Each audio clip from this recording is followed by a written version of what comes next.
Hello everyone, welcome to KV teachers guild. So बच्चों, अभी हम स्टार्ट करेंगे 7th क्लास सोशल साइंस का सेकेंड चैप्टर, जिसका नाम है अंडरस्टैंडिंग द वेदर। वेदर मतलब मौसम, मौसम को समझना। तो इस चैप्टर में हम देखेंगे वेदर क्या है, वो किस तरह से चेंज होता है, कैसे हम उसे मेजर करते हैं या कैसे हमारी डेली लाइफ को अफेक्ट करता है। तो स्टार्ट करते हैं। सबसे पहले कोट आपको दिया है, a change in the weather is sufficient to create the world and oneself anew. मौसम में बदलाव ही काफ़ी है वर्ल्ड को और हमें एक न्यू स्टार्ट देने के लिए, हमें फ्रेश फील कराने के लिए।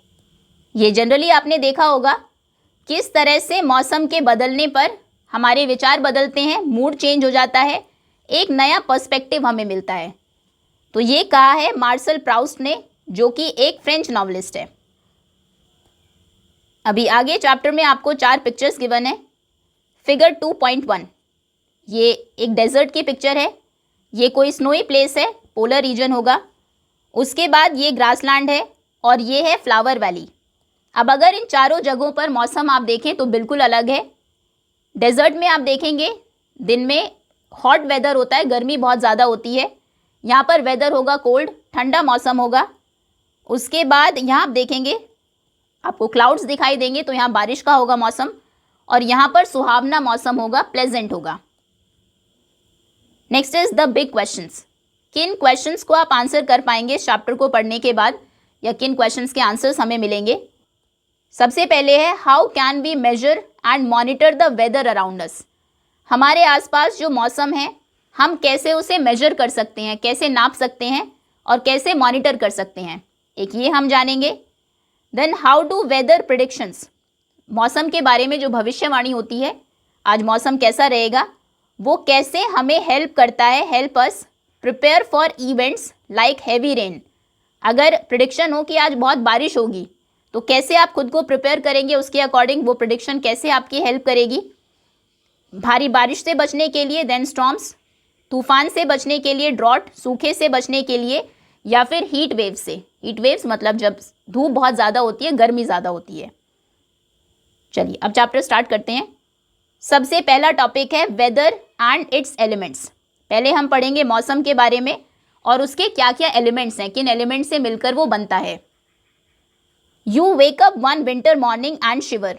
आप एक विंटर मॉर्निंग में, ठंड की एक सुबह उठते हैं और आप देखते हैं आप शिवर कर रहे हैं, आप कांप रहे हैं। You reach for thick clothes to keep yourself warm. तो आप क्या करेंगे, थोड़े थिक क्लोथ्स ढूंढेंगे अपने आप को वार्म रखने के लिए। नाउ इन द समर, अब गर्मियों में क्या होता है, you choose clothes that keep you cool and comfortable. आप ऐसे कपड़े ढूंढते हैं जो आपको ठंडा रखे, जिनमें आप कंफर्टेबल फील करें। तो आप कर क्या रहे हैं, you are responding to your body's signals. आपकी बॉडी जो आपको सिग्नल दे रही है, उसे ठंड लग रही है या उसे गर्मी लग रही है, उसी के अकॉर्डिंग आप रिस्पॉन्ड कर रहे हैं।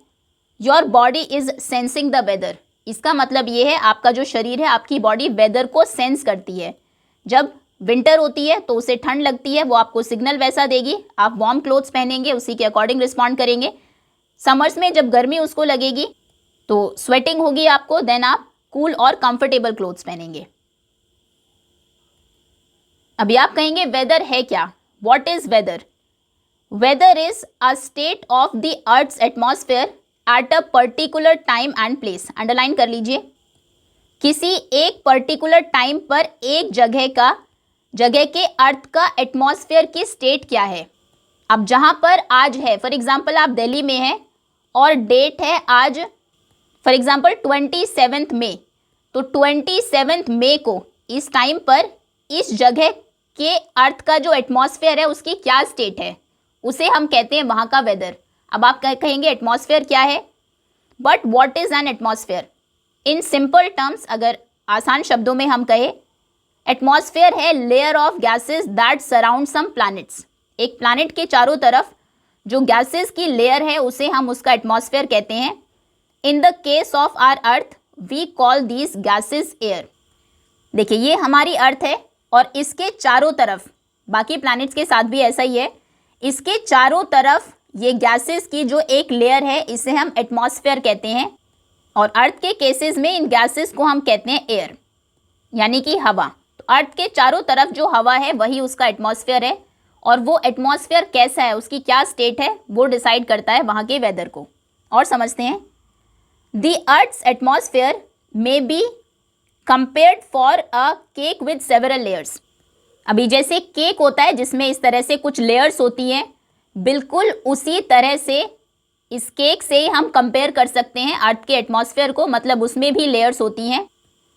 And the layer closest to the surface of the earth is called the troposphere. देखिए, हमारे एटमॉस्फेयर की ये 5 मेन लेयर्स हैं। सबसे पहले सबसे नीचे है ट्रोपोस्फेयर, उसके बाद ऊपर है स्ट्राटोस्फेयर, देन मीजोस्फेयर, थर्मोस्फेयर और सबसे ऊपर है एक्सोस्फेयर। सो अर्थ के चारों तरफ गैसेस हैं जिन्हें हम एयर कहते हैं, और वो जो एयर है वो भी 5 लेयर्स में बटी हुई है। सबसे नीचे की जो लेयर है उसे ट्रोपोस्फेयर कहते हैं, stratosphere, mesosphere, thermosphere and exosphere. अभी हम सिर्फ ट्रोपोस्फेयर के बारे में पढ़ेंगे। यहाँ से अर्थ के सरफेस से ऊपर मैक्सिमम 18 किलोमीटर्स तक की हाइट का ये जो पूरा हमारा एटमॉस्फेयर है, यहाँ पर जितनी भी गैसेस हैं, जितनी भी एयर है, वो सब आती है ट्रोपोस्फेयर के अंदर। Okay,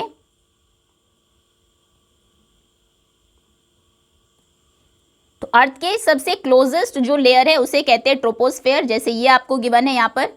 that is where all land based plants and animals including humans live and breathe. यही वो लेयर है जिसमें कि जितने भी एनिमल्स लैंड पर रहते हैं वो, या फिर एनिमल्स, हम भी इसी ट्रोपोस्फेयर में रहते हैं और सांस लेते हैं। ये फिगर 2.2 में आपको गिवन है। ये अर्थ का सरफेस है जो ब्लू और ऊपर से ग्रीन आपको दिखाई दे रही है, कुछ माउंटेन्स हैं, उस यहाँ पर है ट्रोपोस्फेयर। उसके बाद ये एक डॉटेड लाइन आपको दिखेगी जहाँ पर लिखा है ट्रोपोपॉज। ट्रोपोपॉज यानी कि यहाँ पर ट्रोपोस्फेयर खत्म होती है और एक नई लेयर स्टार्ट होती है जिसका नाम है स्ट्राटोस्फेयर। स्ट्राटोस्फेयर में आप देखेंगे ओजोन लेयर है, ये आप हायर क्लासेस में पढ़ेंगे इनके बारे में। अभी लेकिन एक आइडिया आपको हो जाना चाहिए। 5 लेयर्स गिवन है, उनमें से 2 आपको अभी दी है, ट्रोपोस्फेयर और उसके ऊपर है स्ट्राटोस्फेयर। और यहाँ पर जहाँ पर ट्रोपोस्फेयर खत्म होती है उस लाइन को हम बोलते हैं tropopause. And it is also where almost all weather phenomena which we will explore in this chapter take place। और यही वो लेयर है, ट्रोपोस्फेयर में ही जितने भी वेदर फिनोमेना है, मतलब चाहे बारिश हो रही है, स्नोफॉल, बर्फ गिर रही है, या फिर हेल स्टॉर्म, ओले गिर रहे हैं, हीट वेव्स, बहुत तेज़ धूप है, गर्मी है, फॉग, स्ट्रॉन्ग तेज़ हवाएं चल रही है, स्ट्रॉन्ग विंड है, जो भी कुछ हमारे वेदर के फिनोमेना हैं वो सब ट्रोपोस्फेयर में ही होते हैं, इसी लेयर में होते हैं। जो एटमॉस्फेयर है उसकी सबसे नीचे वाली लेयर में वेदर फिनोमेना होते हैं, तभी ऑब्वियसली हम उन्हें एक्सपीरियंस कर पाते हैं। अगर ऊपर होते रहते तो हमें पता ही नहीं लगता कब बारिश हो रही है या फिर कब तेज़ हवा चल रही है। ओके, ये बहुत ही इंपॉर्टेंट क्वेश्चन है 1 मार्क में कि जो वेदर फिनोमेना होते हैं, बारिश होती है, फॉग होता है, strong winds, thunder storm, snowfall, जो भी हो, वो कौन सी लेयर में होते हैं, तो वो हमेशा सबसे पहली लेयर ट्रोपोस्फेयर में होते हैं। Now the troposphere extends to a height of 6 to 18 kilometres from the ground. Earth के ऊपर ग्राउंड से लेकर ऊपर 6 से 18 किलोमीटर तक ये जो ट्रोपोस्फेयर है ये हो सकती है। अब आप कहेंगे कहाँ पर 6 होती है, कहाँ पर 18 किलोमीटर्स होती है, ये देखिए कुछ इस तरह की होती है ट्रोपोस्फेयर। ये जो वाइट कलर से आपको दिखाई गई है, यहाँ पर आप देखेंगे बहुत कम है इसकी हाइट और बीच में यहाँ पर ज़्यादा है। और हम जानते हैं ऊपर और नीचे ये क्या होते हैं अर्थ के, ये होते हैं पोल्स।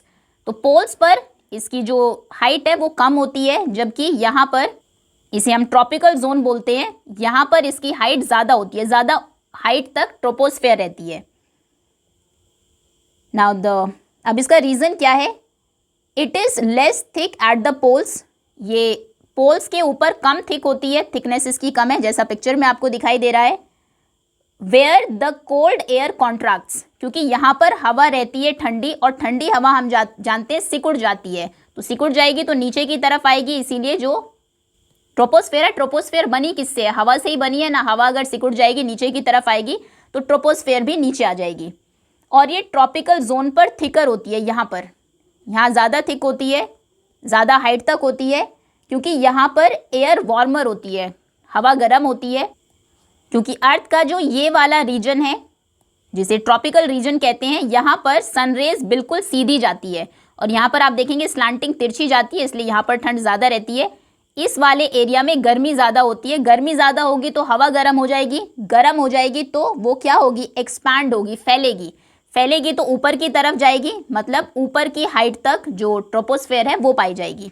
ऊपर क्योंकि हवा ठंडी है सिकुड़ जाएगी तो नीचे आ जाएगी एयर, नीचे नीचे रहेगी ज़्यादा और यहाँ पर ऊपर जाएगी, इस तरह से ऐसे होती है हमारी ट्रोपोस्फेयर। इसके बारे में हम हायर क्लासेस में साइंस की बुक में और ज़्यादा पढ़ेंगे, जो लेयर्स हैं हमारी एटमॉस्फेयर की उनके बारे में। Okay, now we use many words to describe the weather. मौसम कैसा है उसको डिस्क्राइब करने के लिए, बताने के लिए बहुत सारे वर्ड्स हम यूज़ करते हैं। जैसे आज जो वेदर है वो हॉट है, गर्म है मौसम, कोल्ड है, ठंडा है, रेनी है, बारिश वाला है, क्लाउडी है, बादल छाए हुए हैं, ह्यूमिड है, ह्यूमिडिटी है, हवा में जो मॉइस्चर है वो ज़्यादा है, स्नोई है, स्नोफॉल हो रहा है, विंडी है, तेज़ हवा चल रही है, या सो ऑन। इस तरह से हम मौसम के बारे में बताते हैं, मौसम कैसा है, विंडी है, आज तो ह्यूमिडिटी ज़्यादा है, आज तो कोल्ड वेदर है, आज तो रेनी है, इस तरह से ये डिस्क्राइब करते हैं अलग अलग तरीक़ों से। In which we experience the elements of weather, weather के एलिमेंट्स को हम कैसे एक्सपीरियंस कर रहे हैं, वेदर के एलिमेंट्स जिनके बारे में हम अभी पढ़ने वाले हैं, इन्हें हम अलग अलग तरीक़ों से एक्सपीरियंस करते हैं और उसी के अकॉर्डिंग हम बताते हैं कि वेदर कैसा है। उससे पहले लेट अस एक्सप्लोर में देख लेते हैं आपको आपकी लोकल लैंग्वेज में किस तरह से वेदर को डिस्क्राइब करने के लिए कौन से वर्ड्स आप यूज़ करते हैं वो बताने हैं। जैसे hot, cold, warm, chilly, crisp, pleasant, ये हम कॉमनली इन टर्म्स को यूज़ करते हैं इंग्लिश में। तो जो भी आपकी लोकल लैंग्वेज में आप मौसम कैसा है कोई आपसे पूछे तो आप कैसे बताएंगे, उसके लिए जो वर्ड्स आप यूज़ करेंगे कुछ वर्ड्स आप लिख देंगे। अब हम आते हैं the elements of weather. Weather के एलिमेंट्स क्या क्या है, किन चीज़ों से मिलकर मौसम बनता है। सबसे पहले है टेम्परेचर। टेम्परेचर मतलब तापमान। हाउ हॉट और कोल्ड द एटमॉस्फेयर इज, और आपके आसपास की जो हवा है वो कितनी गर्म या कितनी ठंडी है, उससे आपके एरिया का, उस प्लेस का पर्टिकुलर टाइम पर टेम्परेचर डिसाइड होता है। टेम्परेचर मतलब एटमॉस्फेयर कितना ठंडा या फिर कितना गर्म है। दूसरा है प्रेसिपिटेशन। प्रेसिपिटेशन बोलते हैं हम in any form of water, पानी किसी भी फॉर्म में जब ग्राउंड पर आता है, वो बारिश की फॉर्म में भी आ सकता है, स्नो की फॉर्म में आ सकता है, स्लीट और हेल, इनको एक एक करके अभी हम डिस्कस करेंगे। That falls from the sky. बारिश तो आपको पता है, पानी जब इस तरह से लिक्विड फॉर्म में ही नीचे आता है ड्रॉप बाय ड्रॉप, उसे हम कहते हैं रेन। दूसरा है स्नो, स्नोफॉल यानी कि जब बर्फ गिरती है, देखिए इसे कहते हैं स्नो, ये स्नो है, ये एक तरह से वाटर का फॉर्म ही है जब सॉलिड फॉर्म में नीचे आता है। Next is slit. पहले देख लेते हैं स्लीट क्या है। स्लीट बेसिकली फ्रोजन या फिर पार्टली फ्रोजन रेन है। देखिए बारिश की बूंदों जैसा ही आपको दिखेगा, लेकिन कुछ जो ड्रॉप्स हैं पानी की वो फ्रोजन होती है, जमी हुई होती है, तो उसे हम कहते हैं स्लीट। नेक्स्ट इज हेल, ओले जिसको आप बोलते हैं। हेल है small hard balls of ice that falls from the sky like rain.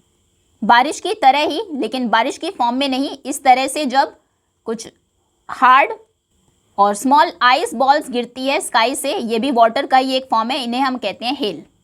अब हेल और स्लीट में जनरली आप कंफ्यूज होते हैं, ये हेल्स हैं और ये है स्लीट। बिल्कुल ड्रॉप जैसी ही दिखेगी आपको, जैसे पानी की बूंदें होती है, लेकिन वो फ्रोजन होगी ऐसे छोटी छोटी। और ये हेल थोड़े साइज़ का भी डिफरेंस है और ये ज़्यादा हार्ड भी होते हैं। ओके, तो किसी भी फॉर्म में स्काई से वाटर जब नीचे आता है, भले लिक्विड फॉर्म में आए किसी भी सॉलिड फॉर्म में आए, उसे हम प्रेसिपिटेशन कहते हैं। Okay, next is atmospheric pressure. The weight of the air above us felt on the earth surface. जो हवा है उसका वेट होता है, अब वो वेट जब अर्थ के सरफेस के ऊपर आपको फील होता है उसे हम बोलते हैं एटमॉस्फेरिक प्रेशर। नेक्स्ट है विंड। विंड यानी कि मूवमेंट ऑफ एयर, हवा कैसे चल रही है। अब उसमें दो चीज़ें इंक्लूडेड होती है, उसकी स्पीड और डायरेक्शन। स्पीड में अगर बहुत स्लोली वो मूव कर रही है तो उसे हम ब्रीज बोलते हैं, अगर बहुत ज़्यादा फास्ट मूव करेगी उसे स्टॉर्म आप बोलते हैं, तूफान जिसको कहते हैं, या फिर साइक्लोन बोलते हैं। तो स्पीड भी इंपॉर्टेंट है, उसी के अकॉर्डिंग डिफरेंट विंड्स के नाम होते हैं। और डायरेक्शन भी बहुत इंपॉर्टेंट है, वो कहाँ से आ रही है। डायरेक्शन में एक तो सिंपल डायरेक्शन ही ईस्ट से वेस्ट, नॉर्थ साउथ, उसी के बेसिस पर हमने विंड के नाम भी रखे हैं। या फिर अगर सी के ऊपर से आ रही है वो उसकी डायरेक्शन है तो उसका अलग नाम है। जैसे मॉनसून विंड्स आपने सुनी होंगी, जो जनरली अपने साथ बहुत ज़्यादा मॉइस्चर लेकर आती है और फिर हैवी रेन, बहुत तेज़ बारिश करती है। ओके, तो विंड है, विंड हम बोलते हैं मूवमेंट ऑफ एयर को, लेकिन जब हम ज्योग्राफी में इसकी बात करेंगे उसमें स्पीड को भी इंक्लूड करते हैं और डायरेक्शन भी देखी जाती है। Next is humidity. ह्यूमिडिटी मतलब the amount of water vapour in the air. Air में वाटर वेपर्स कितनी है, वाटर वेपर यानी कि is the water in gaseous instead of liquid form. एक तो पानी है जो आप लिक्विड फॉर्म में देखते हैं, एक वही पानी जब गैशियस फॉर्म में होता है, ये इस तरह से जनरली दिखाई नहीं देती हमें उसमें वाटर वेपर्स, तो उसे हम बोलते हैं ह्यूमिडिटी। तो इन चीजों से मिलकर मौसम बनता है, ये एलिमेंट्स हैं वेदर के। ह्यूमिडिटी कितनी है उससे डिसाइड होगा मौसम कैसा होगा, हवा कितनी तेज चल रही है, एटमॉस्फेरिक प्रेशर कितना है, प्रेसिपिटेशन बारिश तो नहीं हो रही है, और उस पर्टिकुलर प्लेस का टेम्परेचर कैसा है। ओके, ये सब मिलकर डिसाइड करते हैं मौसम कैसा होगा। नाउ थिंक अबाउट इट, इसको याद आप रखेंगे। अभी तक दो चीज़ें इंपॉर्टेंट है अगर आप नोट्स बना रहे हैं, जिसमें जो आपको लिखनी है, एक तो वेदर की डेफिनेशन, उसके बाद है यहाँ पर एटमॉस्फेयर की definition, layer of gases that surround some planets, in case of our earth we call these gases air. Next है जो लेयर एटमॉस्फेयर की क्लोजेस्ट है to the earth surface, that is troposphere, जिसमें कि सभी वेदर फिनोमेना होते हैं और सभी लैंड बेस्ड प्लांट्स और एनिमल्स रहते हैं, लिव एंड ब्रीथ। उसके बाद ट्रोपोस्फेयर की हाइट भी इंपॉर्टेंट है। ट्रोपोस्फेयर की जो हाइट है वो 66 to 18 किलोमीटर्स होती है। वो लेस थिक होती है पोल्स पर और ज़्यादा थिक होती है ट्रॉपिकल जोन्स पर। पोल्स और जोन्स हमें पता है, ये हमारी अर्थ अगर है तो ये पोल्स हैं हमारे ऊपर और नीचे, और ये हमारा ट्रॉपिकल जोन है यहाँ पर। ओके, नेक्स्ट इसमें इंपॉर्टेंट है वेदर के elements. Okay, think about it. Now let us imagine that Krishna from Chennai is speaking with Amir in Kashmir. एक बच्चा है कृष्णन जो यहाँ पर चेन्नई में रहता है, वो बात करता है कश्मीर में रहने वाले आमिर से। अब कृष्णन बताता है आमिर को that it has become chilly in Chennai, कि चेन्नई में ठंड हो गई है, after it rain the previous night, कल रात बारिश हुई, इसकी वजह से चेन्नई में अभी ठंड है। Aamir asks him how cold it is. अब आमिर पूछता है कितनी ठंड है। How will Krishnan explain to Aamir how cold it is, कि नहीं ठंड है। अब वो पूछे कितनी ठंड है, तो कैसे वो एक्सप्लेन करेगा ठंड को। After all what is cold for Krishnan may be quite pleasant for Aamir. हम जानते हैं कश्मीर में तो वैसे ही बहुत ठंड होती है और चेन्नई में उतनी ठंड नहीं होती, क्योंकि जो हमारे कोस्टल एरियाज़ होते हैं, जो समुद्र के पास के इलाके होते हैं, वहाँ पर ठंड ज़्यादा नहीं होती है। तो हो सकता है कि कृष्णन को जो ठंड लग रही है कि आज मौसम चिली है, वो आमिर को ठंड लगे ही ना, उसको वो प्लेजेंट लगे।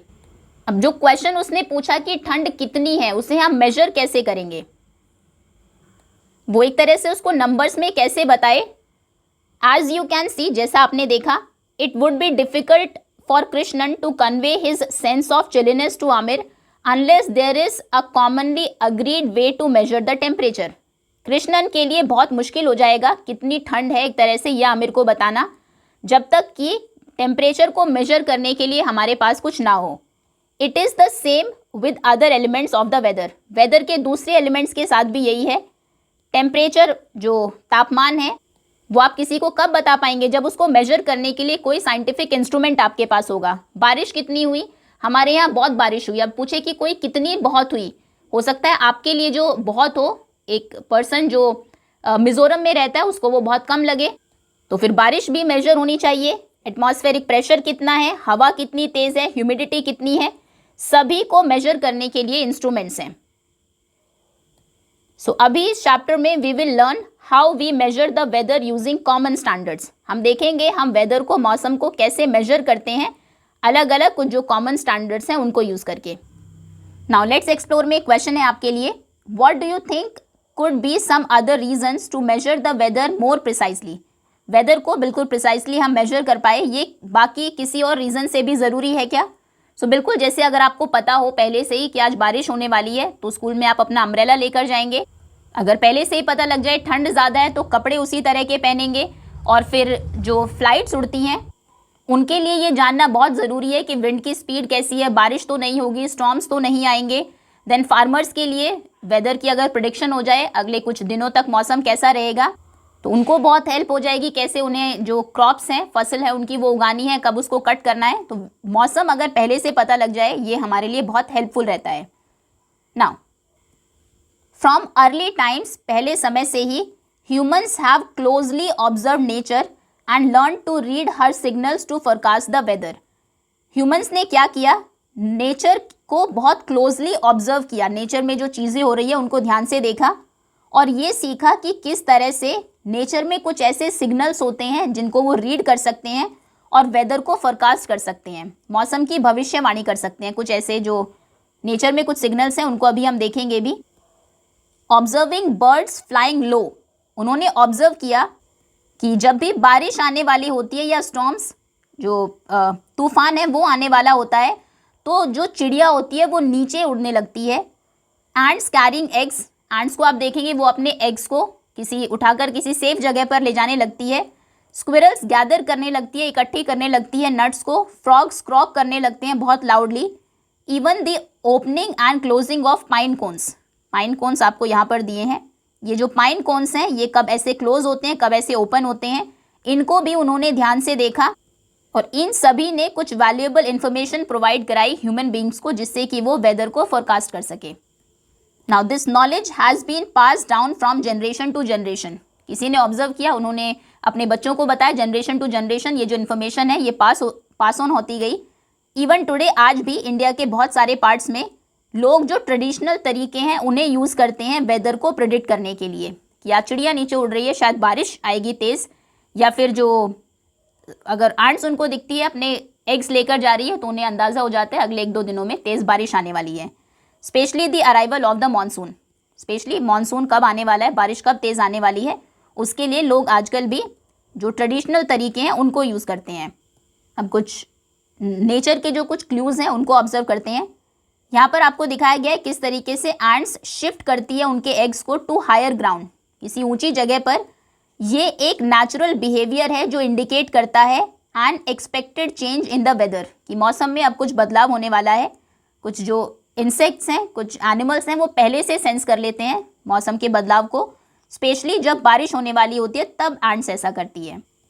Then a frog croaking in a forest of the Western Ghats in expectation of rain, बारिश की उम्मीद में जो वेस्टर्न घाट्स के फ्रॉग्स हैं वो क्रॉक करने लगते हैं और ज़्यादा तेज़ आवाज़ करने लगते हैं।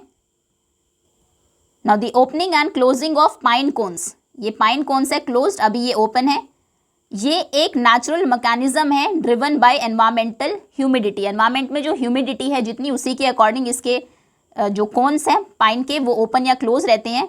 पाइन कोन्स क्लोज होते हैं in humid condition to protect their seeds, जब ह्यूमिडिटी ज़्यादा हो तब ये बंद हो जाते हैं ताकि अपने सीड्स को, जो बीज है उसको प्रोटेक्ट रख सके, और ओपन होते हैं ड्राई कंडीशन में ताकि उनको रिलीज़ कर सके, जिससे कि वो इंश्योर करते हैं कि वो फैल जाए फेवरेबल वेदर में। ह्यूमिडिटी ज़्यादा होगी तो बंद हो जाएंगे और जब कम होगी, ड्राई होगा तो फिर खुल जाएंगे, जिससे कि सीड फैल जाए और नए प्लांट्स उगे। Okay, let's explore. नाउ आप किसी बड़े से बात करेंगे अपने आस पड़ोस में और उनसे पूछेंगे कि वो किस तरह से जब छोटे थे तो उनके टाइम पर कैसे वेदर को प्रेडिक्ट किया जाता था, किन साइंस को वो ऑब्जर्व करते थे, और जो भी आपकी रीजनल लैंग्वेज में वेदर प्रेडिक्शन के लिए जो चीज़ें वो यूज़ करते थे, जिन सिग्नल्स को, उन्हें आप लिखेंगे, डॉक्यूमेंट करेंगे। कोई अगर आपकी रीजनल लैंग्वेज में कोई सेइंग्स हैं, कोई कहावत है मौसम को लेकर, वो भी आप लिख सकते हैं। Now in the last few centuries, पिछले कुछ 100 सालों में, scientists have worked out methods to measure and monitor the elements of the weather with great precision. हमारे साइंटिस्ट ने बहुत मेहनत की है कि वेदर के जो एलिमेंट्स हैं, जब भी आपसे कोई पूछे मौसम कैसा है तो ये सब चीज़ें आपको बतानी होती है उनको, कि टेम्परेचर हमारे यहाँ का ऐसा है, बारिश तो आज नहीं होगी, एटमॉस्फेरिक प्रेशर इतना है, हवा इतनी तेज़ चल रही है, इतनी ह्यूमिडिटी है, तब माना जाता है कि आपने कंप्लीट वेदर की जानकारी दी है। तो हमारे साइंटिस्ट ने कुछ मेथड्स निकाले हैं जिनसे कि वो बहुत प्रिसीजन से, बहुत ही काफ़ी एक्यूरेटली मेजर कर पाते हैं वेदर के इन सभी एलिमेंट्स को। जैसे जनरली बता दिया जाता है कि आज बारिश ज़्यादा होगी, टेम्परेचर तो जनरली आप असेंबली में भी बताते हैं आज का मैक्सिमम टेम्परेचर इतना रहेगा, मिनिमम टेम्परेचर इतना रहेगा। ऐसे ही एटमॉस्फेरिक प्रेशर को, विंड को और ह्यूमिडिटी, इन सभी के बारे में वो फोरकास्ट कर सकते हैं, पहले से ही भविष्यवाणी कर सकते हैं। ऐसे इंस्ट्रूमेंट्स उनके पास हैं। Now based on those inputs, उन इनपुट्स के बेसिस पर meteorologists try to predict how the weather will behave in a particular region after a few hours or a few days or even a few weeks. meteorologists कौन होते हैं? Meteorology is the systematic study of weather and its evolution. Weather के बारे में या कैसे वो evolve हुआ है उसके बारे में जो एक ब्रांच है जो स्टडी करती है उसे हम कहते हैं मीटेरोलॉजी। और जो इसके साइंटिस्ट होते हैं जिसे हम मौसम विभाग में जो लोग काम करते हैं उन्हें मेट्रोलॉजिस्ट बोलते हैं। अच्छा, ये मीटेरोलॉजी की डेफिनेशन है ये। तो मीटेरोलॉजी स्टडी है is the basis for weather forecasting, जिसके बेसिस पर हम वेदर को फोरकास्ट करते हैं, मौसम की भविष्यवाणी करते हैं। और जो ऐसा करते हैं उन्हें कहते हैं मीटेरोलॉजिस्ट।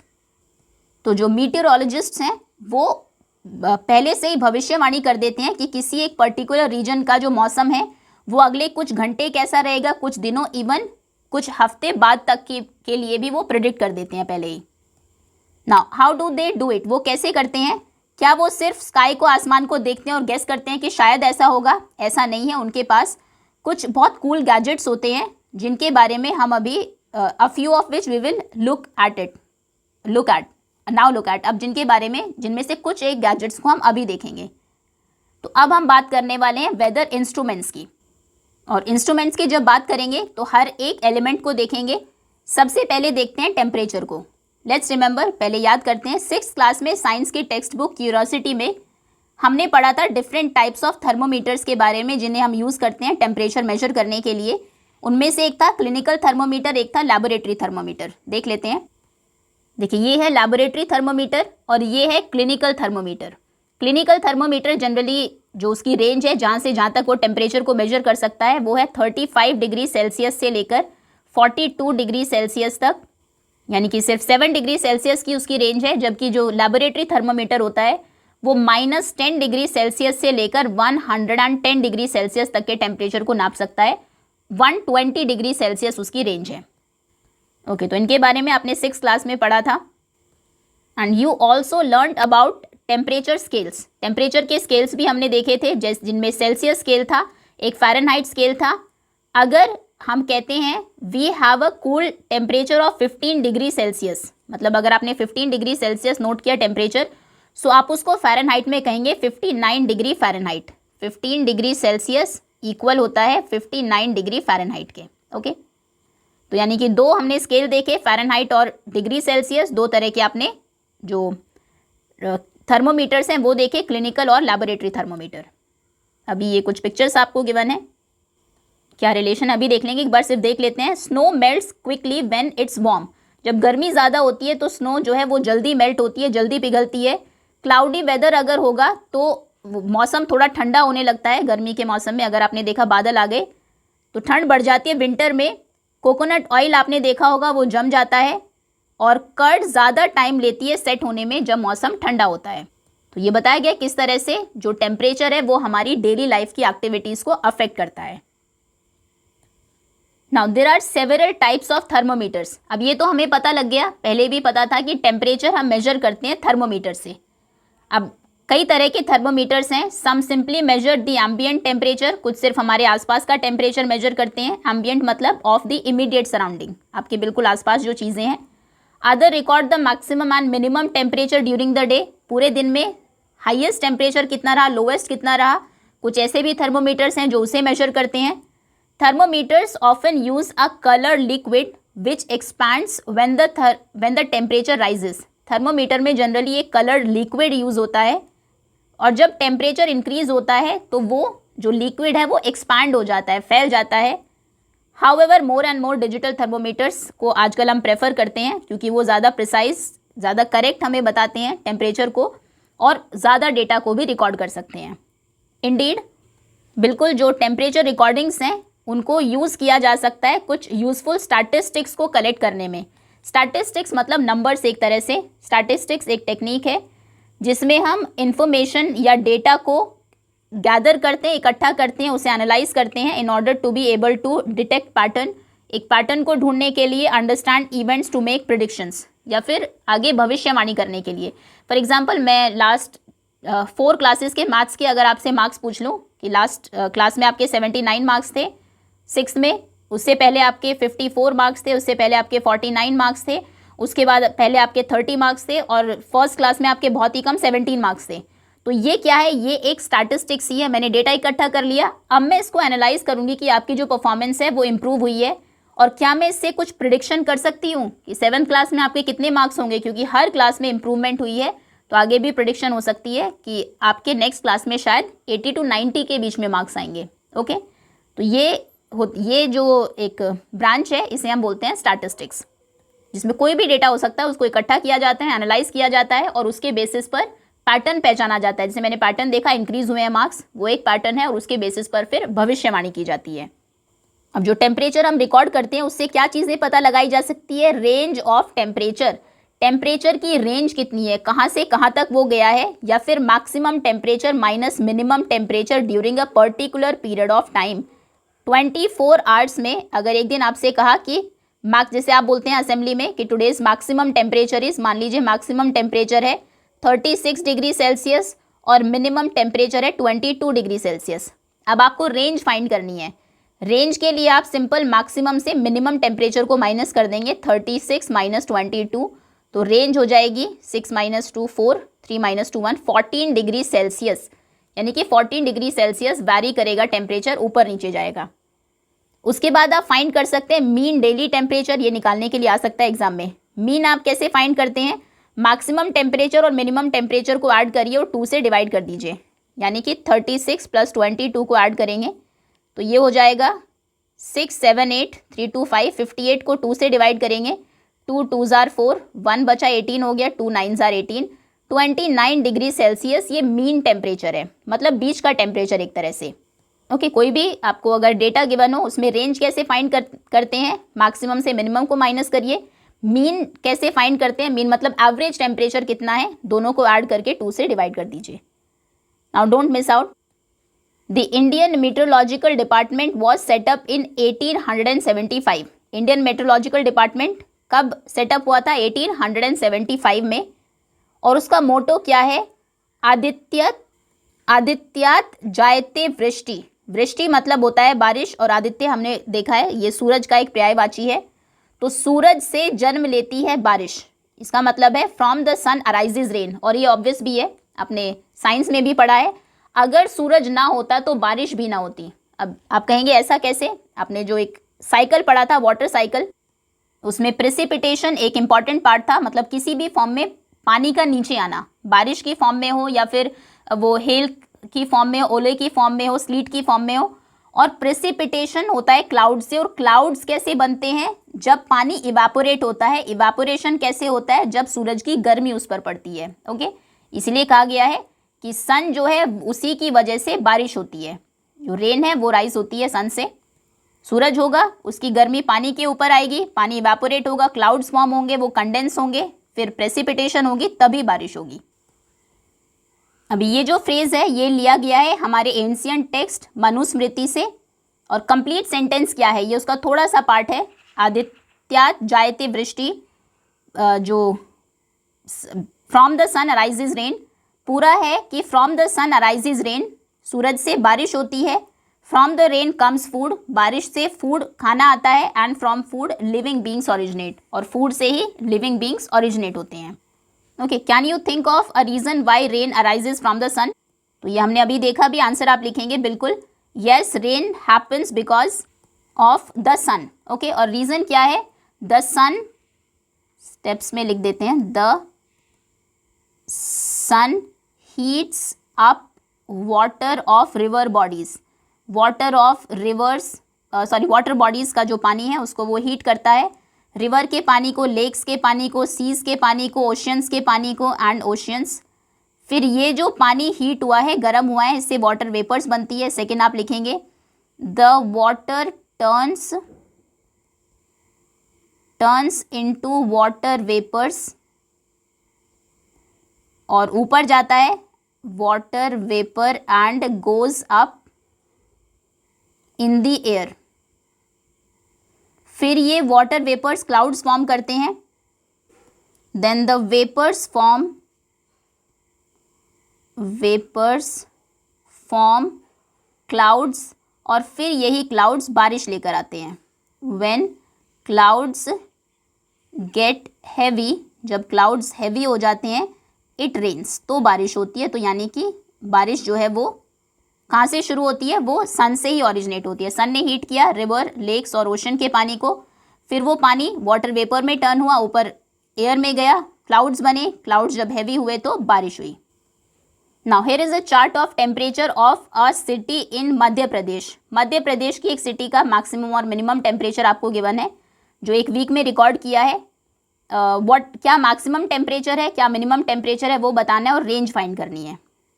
ओके क्या पूरे वीक का बताना है, recorded in the week. Okay 28 to 2025 में मैक्सिमम टेम्परेचर 29 था, मिनिमम 16 था, फिर 30, 15, 30 इस तरह से। अब मैक्सिमम टेम्परेचर देखिए, मैक्सिमम टेम्परेचर पूरे हफ्ते में जो मैक्सिमम रहा वो बताना है।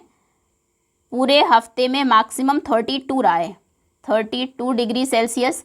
मिनिमम देखिए, मिनिमम रहा है 14 भी है, 14 से नीचे नहीं है, 14 डिग्री सेल्सियस। अब रेंज बताइए, रेंज क्या होती है, maximum temperature minus minimum temperature, 32 minus 14, यानी कि एक हफ्ते में 12 माइनस 4 होगा 8, 2 बचा, 2 माइनस 1 1, 18 डिग्री सेल्सियस तक जो टेम्परेचर है वो वैरी किया है। Now remember the conversation between Krishnan and Aamir. Krishnan और आमिर के बीच में जो बातचीत हुई थी अभी हमने पढ़ी है, वो हमें याद है। अगर कृष्णन कहता है कि चेन्नई में तो 20 डिग्री सेल्सियस टेम्परेचर है, इसलिए मुझे ठंड लग रही है, and he was feeling little cold, तो he and Aamir would have a measure they could understand. तो शायद आमिर समझ पाए कि वहाँ पर एक्चुअली में कितनी ठंड है। What do you think Aamir's reaction to Krishnan statement might be. तो इसके ऊपर आमिर का रिएक्शन क्या होगा, 20 डिग्री तो जो टेम्परेचर है वहाँ पर वो बहुत ज़्यादा होता होगा, क्योंकि जो कश्मीर है वो एक ठंडा इलाका है, एक कोल्ड प्लेस है। वहाँ पर विंटर्स में अगर हम बात करें माइनस में भी टेम्परेचर जाता है, 0 to 10 डिग्री रहता है, और नॉर्मल सीजन में भी आप देखेंगे अप्रॉक्सीमेटली 5 डिग्री टू 20 या 25 तक ही वारी करता है। तो वहाँ का तो सबसे ज़्यादा जब मतलब सबसे गर्म दिन होगा उस दिन 20 डिग्री 25 डिग्री टेम्परेचर होगा, और दूसरी तरफ चेन्नई में जब 20 डिग्री हुआ तो वो कृष्णन को ठंडा लग रहा है। तो कहने का मतलब है कृष्णन के लिए जो ठंडा है वो जो आमिर है उसके लिए नहीं होगा। चलिए आगे आते हैं इसी के लिए, इसी के साथ नेक्स्ट है precipitation. Okay atmospheric pressure next में करेंगे, इसको और कवर कर लेते हैं। If the news says that a particular place received 30 millimetre of rainfall in a day, what does it mean, how is rainfall measured. ये आपने सुना भी होगा, आज इतने मिलीमीटर बारिश होगी यहाँ पर। तो आपने सोचा है कभी बारिश को कैसे मेजर करते हैं। अगर न्यूज़ में आया कि एक जगह पर आज 30 मिलीमीटर बारिश हुई, मान लीजिए दिल्ली में, तो इसका क्या मतलब है, रेन को उन्होंने रेनफॉल को बारिश को मेजर कैसे किया। So the amount of rainfall is measured with the help of an instrument called rain gauge। देखो ये है रेन गेज, ये एक बड़ा ही सिंपल सा इंस्ट्रूमेंट है। When it rains, जब बारिश होती है, the water falls into a funnel and is collected in a cylinder।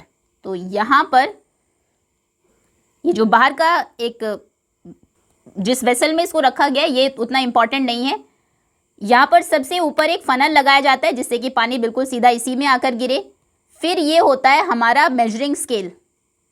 अब देखेंगे यहाँ पर लिखा है 1 2 3 4 5 6 7 इस तरह से। ये जूम करके देखें, यहाँ पर भी आपको इसमें नहीं क्लियर है, देखिए इसमें दिख जाएगा।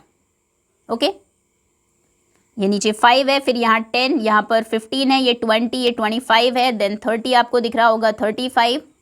ओके तो इस तरह से एक फनल लगाया जाता है ऊपर, नीचे फिर एक सिलेंडर होता है जिसके ऊपर स्केल होता है मेजर करने के लिए। A scale is attach to the cylinder, उसी के साथ एक स्केल को अटैच कर दिया जाता है to measure the depth of rain water collected, कि कितनी गहराई तक पानी उसमें कलेक्ट हुआ है, भरा गया है। फॉर एग्जाम्पल जैसे कि when the height of the water collected to 5 mm, अगर 5 मिलीमीटर यहाँ तक पानी इकट्ठा हुआ है तो हम कहते हैं the area received 5 millimetre of rainfall. करना क्या है, सिंपल, ये इंस्ट्रूमेंट आप लेंगे, किसी खुली जगह पर रख देंगे, ऐसे नहीं किसी पेड़ के नीचे नहीं जहाँ पर बारिश रुक कर आए, कोई भी रुकावट ना हो जहाँ पर सीधे बारिश गिरती हो, जब तक बारिश होगी ये रखा रहेगा। उसके बाद आप देखेंगे इसमें जहाँ तक पानी है उतने ही मिलीमीटर बारिश हुई है। Let's explore. Make a rain gauge as shown in the diagram above. अब ये बड़ा इजी सा इंस्ट्रूमेंट है, आप भी इसको बना सकते हैं, या आप बनाएंगे, प्लेस करेंगे एक ओपन एरिया में, जैसे हमने देखा कोई भी ऐसे ऑब्जेक्ट से दूर जो रेन को ऑब्स्ट्रक्ट करता हो, बारिश को जो रोकता हो, अपने थोड़ा छत के नीचे या पेड़ के नीचे नहीं रखना है। इंश्योर करिए रेन गेज जो है वो एक फ्लैट सरफेस के ऊपर हो, टिल्ट ना हो, झुका हुआ ना हो, या फिर बारिश से उलट ना जाए, मतलब थोड़ा भी पानी उससे नीचे ना गिरे अगर एग्जैक्टली आपको मेजर करना है। यूज़ करेंगे मेजरिंग स्केल, फिर रिकॉर्ड करेंगे amount of rain water collected at the same time every day for a month. एक महीने तक रोज़ कितनी बारिश हुई वो आप देखेंगे। और अगर स्नोफॉल होती है जिस एरिया में आप हैं तो फिर उसको मेल्ट कर लीजिए, स्नो उसमें इकट्ठी हो गई होगी, बर्फ़, उसको मेल्ट करके आप देखेंगे, फिर मेजर करेंगे। कैलकुलेट करिए एवरेज रेनफॉल एक वीक तक in that month and comment करिए variation from week to week, हर हफ्ते कितना वेरिएशन रहा बारिश में। दैट्स ऑल फॉर नाउ, क्योंकि लेंदी हो गया थोड़ा सा टॉपिक और अभी काफ़ी बचा भी है। रिमेनिंग जो टॉपिक्स हैं उनको हम कवर करेंगे नेक्स्ट वीडियो में। होपफुली यहाँ तक चैप्टर आपको अच्छे से समझ में आ गया होगा। Thank you so much for watching.